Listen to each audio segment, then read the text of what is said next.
Baik pemirsa, kembali lagi bersama saya Stefan Tambunan, masih di Local Stock bersama Mas Arief dari Sayur Box. Dan sekarang tuh kita pengen nanya ini nih Mas, kira-kira Sayur Box itu tuh punya impian ke depan apa sih? Kan kita tahu ya, sekarang ini lagi bagus nih, performance-nya. Dan Sayur Box termasuk first mover lah ya. Nah kira-kira ke depan sustainability-nya gimana ya? Dan impiannya tuh mau seperti apa ya? Oh ya, tentu mimpi besar kita adalah digitalizing supply chain gitu. Membuat supply chain ini terutama untuk fresh produce menjadi lebih efisien gitu kan. Karena nanti impact bisnisnya ini is not only helping demand side tapi juga supply side. Jadi salah satunya impactnya itu membantu petani juga dalam memiliki akses terhadap market transparency. Sama ini mungkin petani taunya ya harga segini segitu. Contohnya sekarang petaninya Sayur Box ya mereka udah tahu kita jual berapa gitu. Jadi mereka udah mulai bisa manage gitu. Oh, marginnya tuh sebenarnya saya tuh bisa nanam ini sekian banyak atau item apa yang market sekarang lagi bagus gitu. Jadi mereka bisa lebih smart lah and managing ininya mereka gitu, hasil pertaniannya mereka juga gitu. Cuman memang selama ini kan orang suka melihat bahwa Sayur Box hadir itu udah pasti bisa tanggung jawabnya siapa itu ya? Iya, bukan hanya Sayur Box saja ya. Betul. Jadi kita tentu punya misi sosial lah. Salah satunya membangun biar petani yang tadinya ada di bagian rantai supply chain paling rendah gitu yang dia nggak punya akses ke market sama sekali gitu. Tentu kita punya part of the business responsibility lah karena mereka adalah stakeholders utama gitu.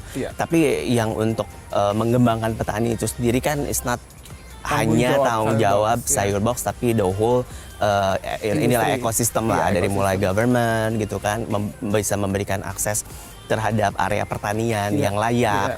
Karena kan kadang-kadang dikasih lahan tapi mungkin tidak ditunjang dengan infrastruktur misalkan, ataupun dengan dari sisi pembenihan gitu. Karena benih sendiri juga challenging. Kadang-kadang benihnya pun udah ditanam ternyata bukan bibit unggul gitu. Dari sisi akses ke pupuk gitu. Kemudian banyak hal yang di luar di luar jangkauan Sayur Box gitu. Jadi dan teman-teman yang lain juga. Betul. Jadi kita tentu misi kita jadi part of the solution. Yang jelas kita jangan jadi part of the problem gitu kan. Tapi problemnya sendiri kan banyak nih gitu. Jadi kita juga mengajak lah other stakeholders untuk sama-sama terutama petaninya sendiri nih gitu untuk mau berubah dari yang tadinya masih 0.0 menjadi jadi 4.0 gitu ya. Dan ini sebenarnya impiannya jadinya seperti semacam kayak fully digitalized sehingga makin efisien gitu ya. Supply chain-nya itu lebih efisien, demand supply-nya match. Jadi waste itu tinggi loh. Gitu. Food waste itu salah satu problem yang dari sejak lama tuh problematik banget gitu. Mungkin ada orang yang kelebihan supply tapi ada bagian daerah lain yang under supply gitu. Dan masalah seasonal juga ini bisa diatasi dengan ini kan? Betul. Sebenarnya masalah allocation, seasonal. Jadi kayak kadang-kadang kan orang mikir supply chain itu adalah transporting dari dari luar daerah ke daerah lain. Canggih. Iya, tapi sebenarnya supply chain ini juga kita bisa manage dengan mendekatkan area-area pertanian ke daerah marketnya gitu. Sekarang kayak Jakarta sih masih beruntung ya, masih disangga oleh masih disangga oleh Bogor, sebagian wilayah Bandung gitu kan, wilayah Jawa Barat tuh Sukabumi masih mensupport Jakarta. Jadi kita harus lihat nih, memetakan sebenarnya sumber-sumber pertanian dan ataupun peternakan itu biar lebih accessible lah dari hulu ke hilir. That's interesting. Apakah itu salah satu prestasi Sayur Box yang Sayur Box lakukan selama ini? Jadi udah sukses memetakan itu?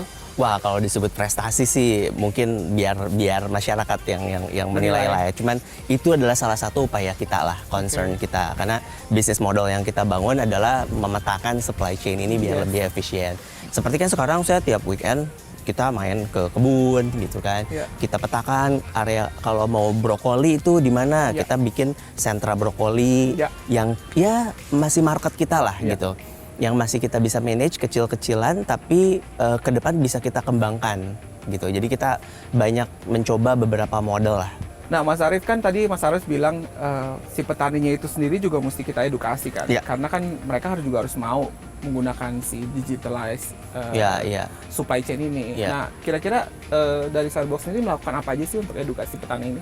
Oh, tentu sebenarnya kita udah bikin roadmap-nya ya. Oh, tapi yang paling ya seperti tadi saya bilang juga di awal segmen bahwa coba melakukan personal touch dulu nih ke petani. Karena kan partner kita ini tuh mereka memiliki trust issue nih dengan market nih. Jadi kayak kalau ngelihat kita, oh ya saya mau beli ini, mereka tuh langsung anak ini mau ngapain ya, gitu kan. Udah penuh dengan curiga gitu kan, negatif duluan aja. Jadi hal pertama yang kita coba yakinkan ke petani bahwa kita honest, kita datang sebagai bagian dari ekosistem untuk membangun bisnis dan industri pertanian ini gitu. Jadi kita pastikan kita dapat trust dari mereka. Nah, setelah dapat trust dari mereka, kita mulai mengedukasi ke mereka tentang betapa kalau mereka melakukan planning yang benar, itu economic benefitnya lebih besar gitu. Contoh, ketika mereka, jadi jangan nih panen tiba-tiba mereka panen 5 ton. Karena kalau mereka atau panen 100 ton, ketika mereka nggak punya market sebesar itu, oversupply. Jadi harga turun. Jadi mereka secara financial juga ujung-ujung mereka doing something for nothing. Mata kuliah ini ya, ekonomi 101 ya. Iya, betul, supply demand lah. Ini di Sayurbox all about supply and demand. Terus kita edukasi mereka untuk coba manage itu gitu. Coba manage bahwa sekarang marketnya butuhnya berapa. Market Sayurbox sekarang kita bagi-bagi kan ke beberapa suppliers kita, beberapa petani kita oke, ke sini 100 kilo, ke sini 100 kilo, 100 kilo, 100 kilo. Jadi sekarang beberapa petani udah mulai memanage untuk mengelola produk pertanian mereka itu untuk bisa dipanen dengan kapasitas hanya 100 kilo aja seminggu. Tapi 100 kilo seminggu tuh terus gitu. Minggu depan mereka panen, minggu depan mereka panen, minggu depan mereka panen. Jadi duitnya nggak langsung dapat, mungkin nggak langsung dapat besar.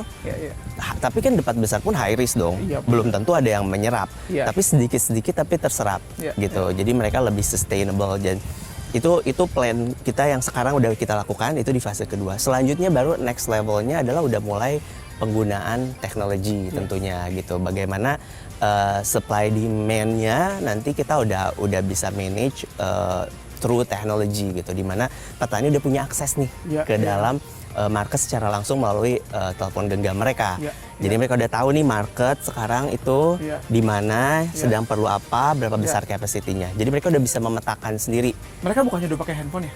Betul, mereka udah punya handphone. Tapi nggak ada wifi-nya kayaknya ya? Bukan masalah wifi, Mas. Jadi dulu kita sempat produk pertama kali yang kita bangun adalah Insantani. Jadi kita produknya justru belum nggak langsung Sayurbox dulu. Jadi coba kita menyerap produk pertanian langsung dari petani melalui aplikasi ini.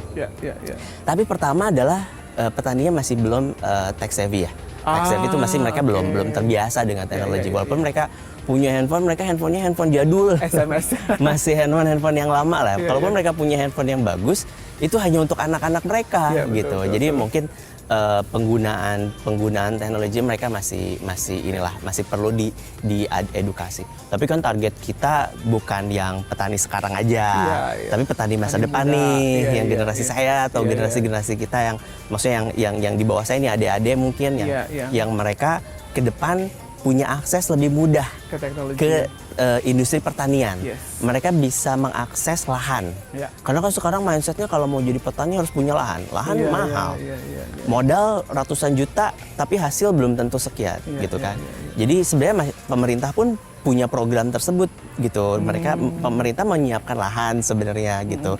Yang ini yang nanti ke depan dengan bantuan teknologi, dengan setelah kita bisa petakan lokasi pertanian segala macam, nanti kita bisa menginsentif para petani-petani muda untuk lebih mudah untuk menjadi petani. Aksesnya kita buka, akses ke pendanaan kita buka, akses ke market juga kita buka. Jadi nanti mungkin harapan kita nih 5-10 tahun lagi, generasi yang akan datang mereka nggak usah capek-capek nge-apply ke bank atau kemana.